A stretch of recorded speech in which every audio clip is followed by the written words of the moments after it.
Bonjour, une petite vidéo sous forme de rappel, comment représenter dans différentes cas de figure, donc des droites dans un repère.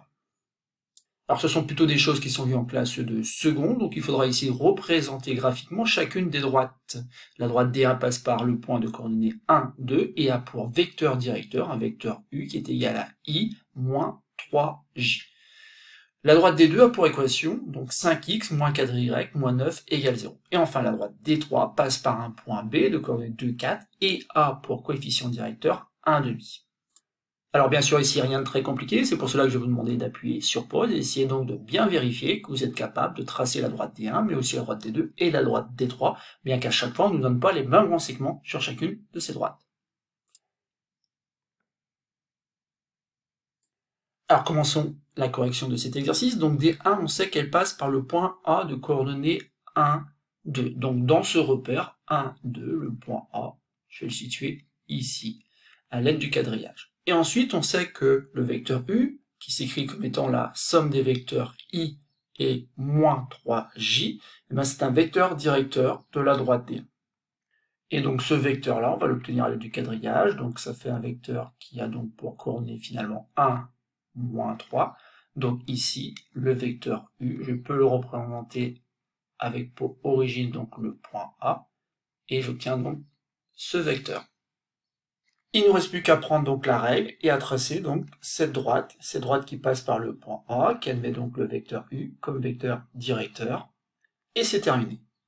Maintenant on va passer donc à la droite D2 qui admet pour équation cartésienne 5x moins 4y moins 9 égale 0.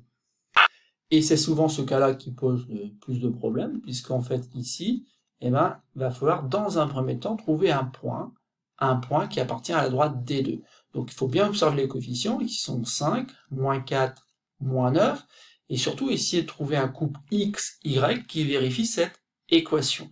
Bon, c'est pas très compliqué, puisque si vous faites 5 multiplié par 1, ça fait 5, certes, mais si ensuite vous faites moins 4 multiplié par moins 1, ça va faire plus 4. Donc 5 et 4, 9, moins 9, 0.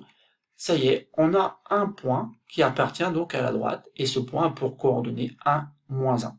Donc je vais pouvoir le positionner ici dans le repère. Et maintenant, pour tracer une droite, il nous faut soit un deuxième point, donc on pourrait faire d'autres essais, soit on peut utiliser, et c'est souvent la méthode la plus simple, un vecteur directeur de cette droite D2. Or, on sait notamment qu'un vecteur de coordonnées moins BA est un vecteur directeur de D2, ou bien sûr ici, moins B va correspondre à moins 4, et A va correspondre à 5. Et donc si moins B est égal à moins 4, ça veut dire que B est égal à 4, et A, il n'y a pas de problème, ça va être égal à 5. Il ne nous reste plus donc qu'à tracer un vecteur d'origine M, de coordonnées 4, 5, qui sera donc un vecteur directeur de D2. Et une fois qu'on a représenté donc ce vecteur V, il ne nous reste plus qu'à prendre la règle et à tracer donc la droite D2, qui passe par M et qui admet V comme vecteur directeur. Donc voilà. Ensuite, on peut vérifier peut-être qu'on ne s'est pas trompé, puisqu'il semblerait qu'il y ait un point qui ne soit pas inintéressant, c'est le point de coordonnées, donc 5, 4.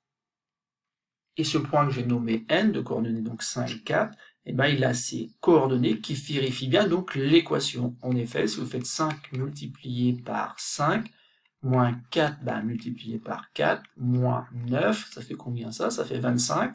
Ici, ça fait moins 16 et moins 9, moins 25. Et donc le tout, ça fait 0. Donc ce qui valide un petit peu nos calculs et surtout notre construction. Le point N appartient bien à la droite des deux, et c'est bien l'extrémité du vecteur V d'origine M. Et enfin, on va terminer par le petit c, où là, normalement, ça pose moins de problèmes, parce que c'est des choses qu'on sait faire depuis très longtemps. Donc une droite D3 passe par le point de coordonnées 2, 4, et A pour coefficient directeur, donc 1,5. Donc je vais positionner mon point B, ici, voilà. Et après, je vais m'arranger pour avoir un coefficient directeur qui soit égal à 1,5. Bon, c'est pas très compliqué, en classe de première, donc je peux pas monter de 1,5 en 1,5, mais si je m'écarte un peu plus loin et que je fais un pas de 2 sur l'axe des abscisses, ça veut dire tout simplement que par proportionnalité, je ne sais pas monter de 1,5, mais 2 fois 1,5 qui fait 1.